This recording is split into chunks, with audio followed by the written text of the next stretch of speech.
Yes, all students, very good morning and a wholeheartedly welcome you all for Enlightened Educators. And ಇವತ್ತು ಬಂದು ತುಂಬ ಒಂದು important ಅಪ್ಡೇಟ್ನೊಂದಿಗೆ ಬಂದಿದ್ದೀನಿ. Along with ಆ, ಒಂಥರ ಹೇಗೆ ಹೇಳಬೇಕಂತ ಗೊತ್ತಾಗ್ತಿಲ್ಲ, ಸೊ ಆದರೂ ಕೂಡ ತಿಳಿಸ್ಲೇಬೇಕು.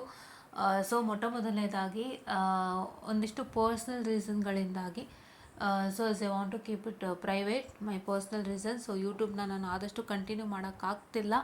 ಸೊ ಎಷ್ಟು ಸಾಧ್ಯನೋ ಅಷ್ಟು ಟ್ರೈ ಮಾಡ್ತೀನಿ, ಬಟ್ ನಾಟ್ ಕಂಪ್ಲೀಟ್ಲಿ ಕಂಟಿನ್ಯೂ ಮಾಡೋಕ್ಕೆ ನನಗೆ ಆಗ್ತಿಲ್ಲ due to some personal reason. Because ನಾನು ಅಲ್ಲೂ ಕೂಡ ಏನು ಪರ್ಸ್ನಲ್ ರೀಸನ್ ನನ್ನ ಹತ್ರ ಇದೆ, ಸೊ ಅದಕ್ಕೆ ನಾನು ಖಂಡಿತ ಅಡೇರ್ ಮಾಡಲೇಬೇಕು ಆ್ಯಂಡ್ ಅಲ್ಲೂ ಕೂಡ ನ್ಯಾಯ ಒದಗಿಸಲೇಬೇಕು.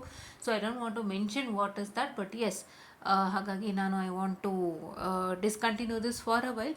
ಬಟ್ ಒಂದು ಮಧ್ಯದಲ್ಲಿ ನಾನು I would be sharing you shorts ಮುಖಾಂತರ ಶೇರ್ ಮಾಡ್ತೀನಿ, ಏನೇ ಅಪ್ಡೇಟ್ಸ್ ಇದ್ದರು ಹಲವಾರು ವಿಷಯಗಳನ್ನು. ಸೊ ಇವತ್ತು ಮತ್ತು ನಾಳೆ ಒಂದು ಅಪ್ಡೇಟ್ ಬರುತ್ತೆ, ವೆಯ್ಟ್ ಮಾಡಿ. ಆಲ್ರೆಡಿ ಸಮ್ಮರ್ ಸೆಮಿಸ್ಟರ್ದು ಟೈಮ್ ಟೇಬಲ್ ಬಂದಿದೆ, ಡ್ರಾಫ್ಟ್ ಅದ್ರ ಬಗ್ಗೆ ಮಾತಾಡೋಕ್ಕಾಗಿಲ್ಲ, ಸೊ ಮಾತಾಡ್ತೀನಿ. ಏನು ವಿಷಯ ಅಂದರೆ, ಇಲ್ಲಿ first semester 2025 scheme results announce ಆಗಿದೆ ಇವತ್ತು. 5th to 7th semester 2021 scheme results announce ಆಗಿದೆ. And first to 3rd semester 22 scheme results announce ಆಗಿದೆ. And BR first to 9th semester 2021 ಸ್ಕೀಮ್ದು ಅನೌನ್ಸ್ ಆಗಿದೆ. B plan first to 6th semester 2021 ಸ್ಕೀಮ್ದು announce ಆಗಿದೆ. B design first to 4th, B design 6th semester, BCA first to 4th, BBA first to 4th, BSc honours first to 7th semester ಇಷ್ಟು announce ಆಗಿದೆ. So ಇವೆಲ್ಲ BSc, BBA, BCA, B design, B design, B plan ಇವೆಲ್ಲ ಯಾವಾಗ ಗೊತ್ತಿಲ್ಲ, but first to 3rd, 5th to 7th first semester 2025 scheme most probably ಇವತ್ತು announce ಆಗಿರೋ ಅಂಥದ್ದು ನನಗೆ ಗೊತ್ತಿರೋಂಗೆ. ಬಟ್ ನಾನು ಓಪನ್ ಮಾಡಿಲ್ಲ, ಇವತ್ತು ಓಪನ್ ಮಾಡಿದ್ದು, ಸೊ ಹಾಗಾಗಿ ಗೊತ್ತಾಯಿತು. ಏನು ಅಂತಂದರೆ, ಈ ಒಂದು ರಿಸಲ್ಟ್ ಇದೆಯಲ್ಲ, B first to 3rd semester 2022 ಸ್ಕೀಮ್ದೇನು ರಿಸಲ್ಟ್ಸ್ ಇದೆ, ಸೊ ಆ ರಿಸಲ್ಟ್ಸ್ಗೆ ಅನ್ವಿತ್ ಬ್ರದರ್ ಅವರು ಕಾಮೆಂಟನ್ನು ಮಾಡಿದ್ದಾರೆ, ಅಂದರೆ ಒಂದು ಪೋಸ್ಟನ್ನು ಹಾಕಿದ್ದಾರೆ. ಅದ್ರ ಬಗ್ಗೆ ಮಾತಾಡೋಣ ಬನ್ನಿ. ಸೊ ಇದು ಪೋಸ್ಟ್ ಆಗಿದೆ. ಸೊ ಏನು ಪೋಸ್ಟ್ ಅಂತ ಹೇಳಿದ್ರೆ, VTUಗೆ ಒಂದು ಹಂಬಲ್ ಅಪಿಯಲನ್ನು ಮಾಡ್ತಿದ್ದಾರೆ. ಏನಪ್ಪ ಅಂದರೆ, ಇವತ್ತು ಅನೌನ್ಸ್ ಆಗಿರ್ತಕ್ಕಂಥ ರಿಸಲ್ಟ್ಲಿ ಎಷ್ಟೋ ಜನ ಫಸ್ಟ್ ಸೆಮ್ ಮಕ್ಕಳದು ಫೇಲ್ಯೂರ್ ಆಗಿದೆ ಅಂತ ಹೇಳಿ ಇನ್ಫಾರ್ಮೇಷನನ್ನು ಕೊಟ್ಟಿದ್ದಾರೆ.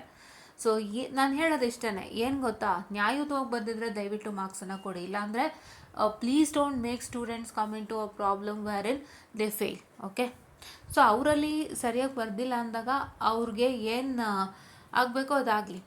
ಬಿಕಾಸ್ ಚೆನ್ನಾಗಿ ಬರ್ದಿಲ್ಲ ಅಂತ ಅಂದ್ಬಿಟ್ಟು ಚೆನ್ನಾಗಿ ಮಾರ್ಕ್ಸ್ ಕೊಡಿ ಅಂತ ಯಾರೂ ಕೇಳಲ್ಲ, that's one thing, right? So actually ಇದು ನಾನು ತುಂಬ ದಿನದಿಂದನೂ ಹೇಳ್ತಾನೆ ಇದ್ದೀನಿ, ಲೈಕ್ ಚೆನ್ನಾಗಿ ಬರ್ದಿದ್ರೆ ಖಂಡಿತ ಮಾರ್ಕ್ಸ್ ಕೊಡಿ. ಏನು ಅವ್ರು ನ್ಯಾಯ ಮಾಡಿದ್ದಾರೆ ಅದಕ್ಕೆ ನೀವು ನ್ಯಾಯ ಒದಗಿಸೋವಂಥ ಒಂದು ಸಣ್ಣ ಪ್ರಯತ್ನ ಆಗಬೇಕು, and it has to takes place, ಅದಾಗಬೇಕು. ಬಟ್ ಇಲ್ಲ, ಅದಾಗ್ತಿಲ್ಲ ಅಂತ ಅವ್ರು ಹೇಳಿದ್ದಾರೆ, ಆ್ಯಂಡ್ ಅದಕ್ಕೆ ಅವರು ಒಂದು ವಾಯ್ಸ್ ರೇಸನ್ನು ಮಾಡಿ ಒಂದು ರಿಕ್ವೆಸ್ಟನ್ನು ಮಾಡಿದ್ದಾರೆ, ಇನ್ನೊಂದು ಚಾನ್ಸ್ ಕೊಡಿ ಮಕ್ಕಳಿಗೆ ಅಂತ. ಹೌದಲ್ವ? ತುಂಬ ಕಷ್ಟ. This is what is happening in VTU. ಹಾಗಾಗಿ ನನ್ನದೊಂದು ರಿಕ್ವೆಸ್ಟು, ಯಾರಿಗೆ ವ್ಯಾಲ್ಯೂಯೇಷನ್ ಮಾಡಬೇಕಾದ್ರೂ ಏನು ನ್ಯಾಯ ಸಲ್ಲಬೇಕು ಅದು ಸಲ್ಲಿದ್ರೆ ತುಂಬ ಒಳ್ಳೆಯದು ಅಂತ. ಸೊ ನಾನು ಇಷ್ಟೇ ಮಾತಾಡೋಕ್ಕಾಗ್ತಿರೋದು. ಸೊ ಹಾಗಾಗಿ ಆಲ್ಮೋಸ್ಟ್ ಇದನ್ನು ತುಂಬ ಸಲ ಹೇಳಿದ್ದೀನಿ, ಆ್ಯಂಡ್ ಇದನ್ನೇ ಕೂಡ ನಾನು ಮತ್ತೆ ಹೇಳ್ತಾ ಇರೋವಂಥದ್ದು. ಆ್ಯಂಡ್ ಇಲ್ಲಿ ಅನ್ವಿತ್ ಬ್ರದರ್ ಅವರೆಲ್ಲ ಡೀಟೇಲಾಗಿ ಹಾಕಿದ್ದಾರೆ ನೋಡಿ, ಸಿನ್ಸಿಯರ್ ರಿಕ್ವೆಸ್ಟು, ಒಂದು ಚಾನ್ಸ್ ಕೊಡಿ, ಅವ್ರು ಕ್ಲಿಯರ್ ಮಾಡ್ಕೋತಾರೆ ಬ್ಯಾಕ್ಲಾಗ್ನ ಅಂತ ಹೇಳಿ. ಆ್ಯಂಡ್ ರಿಸಲ್ಟ್ಸ್ ಬಗ್ಗೆ ಅವ್ರಿಗೆ ತುಂಬ ಬೇಜಾರಿದೆ, ಬಿಕಾಸ್ ತುಂಬ ಜನ ಫಸ್ಟ್ ಇಯರ್ ಮಕ್ಕಳನ್ನೇ ಅವರು ಫೇಲ್ ಮಾಡಿರೋವಂಥದ್ದು ಇಲ್ಲಿ ಗೊತ್ತಾಗ್ತಾ ಇದೆ, ಫಸ್ಟ್ ಇಯರ್ ಸಬ್ಜೆಕ್ಟ್ಸನ್ನು. ಸೊ ಇದು ವಿಷಯ. ಸೊ ಏನು ಅಂತ ಹೇಳಿದ್ರೆ, ಆದಷ್ಟು ನಿಮಗೆ ಒಂದು ಸಜೆಷನನ್ನು ಕೊಡ್ತೀನಿ. ನಾನು ಆದಷ್ಟು ಯೂಟ್ಯೂಬಿಗೆ ಕನೆಕ್ಟ್ ಆಗದಿಲ್ಲದೆ ಇರೋ ಕಾರಣ, ಸೊ ಅದೇ ಹೇಳಿದ್ನಲ್ವ, due to some personal reasons ನಾನು ಕನೆಕ್ಟ್ ಆಗೋಕ್ಕಾಗಲ್ಲ. ಆ್ಯಂಡ್ ಒನ್ ಮೋರ್ ಥಿಂಗ್ ಏನಪ್ಪ ಅಂತ ಹೇಳಿದ್ರೆ, ಸೊ ನಾನು ಎನ್ಲೈಟೆಂಡ್ ಎಡ್ಯುಕೇಟರ್ಸ್ ಟೆಲಿಗ್ರಾಮ್ ಚಾನಲಂತೂ ಯಾವಾಗಲೂ ಇರ್ತೀನಿ, ಖಂಡಿತ ಯಾವಾಗಲೂ ಇರ್ತೀನಿ. ಎನ್ಲೈಟೆಂಡ್ ಎಡ್ಯುಕೇಟರ್ಸ್ ಟೆಲಿಗ್ರಾಮ್ ಚಾನಲ್ ಆ್ಯಂಡ್ ನಮ್ಮ ಎನ್ಲೈಟೆಂಡ್ ಎಡ್ಯುಕೇಟರ್ಸ್ ಪರ್ಸ್ನಲ್ ಮೆಸೇಜ್ ಕೂಡ ಇರುತ್ತೆ. ಸೊ ನಾನು ಅಲ್ಲಿ ಯಾವಾಗಲೂ ಓಪನ್ ಇರ್ತೀನಿ, ಏನೇ ಡೌಟ್ಸ್ ಇದ್ದರೂ ಕೇಳ್ಬೋದು. ಸುಮಾರು ಜನ ನನಗೆ 2 ಡೇಸಿಂದ ಮೇಲ್ ಕೂಡ ಮಾಡ್ತಿದ್ದೀರಾ, ನಾನು ಮೇಲ್ಗೂ ರೆಸ್ಪಾನ್ಸ್ ಮಾಡ್ತಿದ್ದೀನಿ. So I hope you can even connect to me at enlightened2023@gmail.com. So ನಾನು ಸುಮಾರು ಜನ ನಿನ್ನೆ ಮೊನ್ನೆಯಿಂದನೂ ಮೆಸೇಜ್ ಮಾಡ್ತಿದ್ದೀರಾ, I am replying to them. So thank you so much for connecting. ಹೀಗೆ ನಮ್ಮ ಟೆಲಿಗ್ರಾಮ್ ಮತ್ತು ನಮ್ಮ ಮೇಲಲ್ಲೂ ಕೂಡ ಕನೆಕ್ಟ್ ಆಗುವಂಥ ಒಂದು ಪದ್ಧತಿ.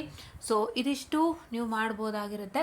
ಆ್ಯಂಡ್ ದಯವಿಟ್ಟು ನಮ್ಮ ಎನ್ಲೈಟೆಂಡ್ ಎಡ್ಯುಕೇಟರ್ಸ್ ಟೆಲಿಗ್ರಾಮ್ ಚಾನಲನ್ನು ಆದಷ್ಟು ಉಪಯೋಗಿಸ್ಕೊಳ್ಳಿ, ಅಲ್ಲಿ ನಾನು ಕನೆಕ್ಷನನ್ನು ಮಾಡ್ತೀನಿ. ಆ್ಯಂಡ್ ಇದಿಷ್ಟು ಇವತ್ತಿನ ವಿಷಯ ಆಗಿತ್ತು.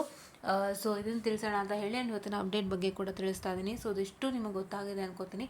ಸೊ ಆದಷ್ಟು ಅನ್ವಿತ್ ಕಟೀಲ್ ಬ್ರದರ್ನ ಕೂಡ ಫಾಲೋ ಅಪ್ ಮಾಡಿ, ಸಪೋರ್ಟ್ ಮಾಡಿ, ಸೊ ದಟ್ ನಿಮಗೆ ಒಂದು ನ್ಯಾಯ ಸಿಗುತ್ತೆ ಅಂತ ಹೇಳ್ತಾ ಇವತ್ತಿನ ಅಪ್ಡೇಟ್ ಗೊತ್ತಾಗಿದೆ ಅನ್ಕೋತೀನಿ. ಯಾರೇ ರಿಸಲ್ಟ್ಸ್ ಅನೌನ್ಸ್ ಆಗಿದೆ ಚೆಕ್ ಮಾಡ್ಕೊಳ್ಳಿ. ಏನೇ ಪ್ರಾಬ್ಲಮ್ ಆಗಿದ್ರು contact Anvith Kateel brother, heal help ಅಂತ ಹೇಳ್ತಾ ಇಲ್ಲೇ ಇದೆ ನೋಡಿ ಅವ್ರ ಹೆಸರು, ಇಲ್ಲೆಲ್ಲ ಇದ್ದಂಗಿತ್ತು. ಸೊ ನಿಮ್ಗೆ ಈಸಿಯಾಗಿ ಗೊತ್ತಾಗಲಿ ಅಂತ. ಸೊ ಇವರೇ. ಸೊ ನೀವು ಡೈರೆಕ್ಟಾಗಿ ಅನ್ವಿತ್ ಕಟೀಲ್ ಅಂತ ಟೈಪ್ ಮಾಡಿದ್ರು ಸಾಕು, ಸಿಗತ್ತೆ. ಸೊ ಅದನ್ನ ಮಾಡಿ ನಿಮ್ಗೆ ಖಂಡಿತ ಅವ್ರ ಯೂಟ್ಯೂಬ್ ಚಾನಲ್ ಸಿಗುತ್ತೆ, ಇನ್ಸ್ಟಾಗ್ರಾಮ್ ಹ್ಯಾಂಡಲ್ ಸಿಗುತ್ತೆ. ಆ್ಯಂಡ್ ಆ ಹ್ಯಾಂಡಲ್ನ ಮುಖಾಂತರ ನಿಮ್ಮ ಸಮಸ್ಯೆಗಳನ್ನ ಹೇಳ್ಕೊಂಡು ಆದಷ್ಟು ಪರಿಹಾರ ಮಾಡ್ಕೊಳ್ಳಿ ಅಂತ ಹೇಳ್ತಾ, ನನ್ನನ್ನು ಹೇಗೆ ಕಾಂಟ್ಯಾಕ್ಟ್ ಮಾಡ್ಬೋದು ಅಂತ ಹೇಳಿದ್ದೀನಿ, through Telegram channel as well as through Telegram channel Enlighten Educators ಈಸಿಯಾಗಿ ಸಿಗುತ್ತೆ. ನಮ್ಮ ಯೂಟ್ಯೂಬ್ ಚಾನಲಲ್ಲಿ ಇರ್ತಕ್ಕಂಥ ಲೋಗೋನ ಟೆಲಿಗ್ರಾಮ್ಗೂ ಹಾಕಿದ್ದೀನಿ, ಈಸಿಯಾಗಿ ಗೊತ್ತಾಗುತ್ತೆ. ಆ್ಯಂಡ್ ಎನ್ಲೈಟನ್ ಎಡ್ಯುಕೇಟರ್ಸ್ 2023@gmail.com ಅಲ್ಲೂ ಕೂಡ ಕನೆಕ್ಟ್ ಆಗ್ಬೋದು. ಅಲ್ಲೂ ಕೂಡ ರಿಪ್ಲೈ ಮಾಡ್ತಿದ್ದೀನಿ 2 ಡೇಸಿಂದ. ಸೊ ನೀವುಗಳು ಕೂಡ ಮೆಸೇಜ್ ಮಾಡ್ಬೋದು ಅಂತ ಹೇಳ್ತಾ, ಥ್ಯಾಂಕ್ ಯು.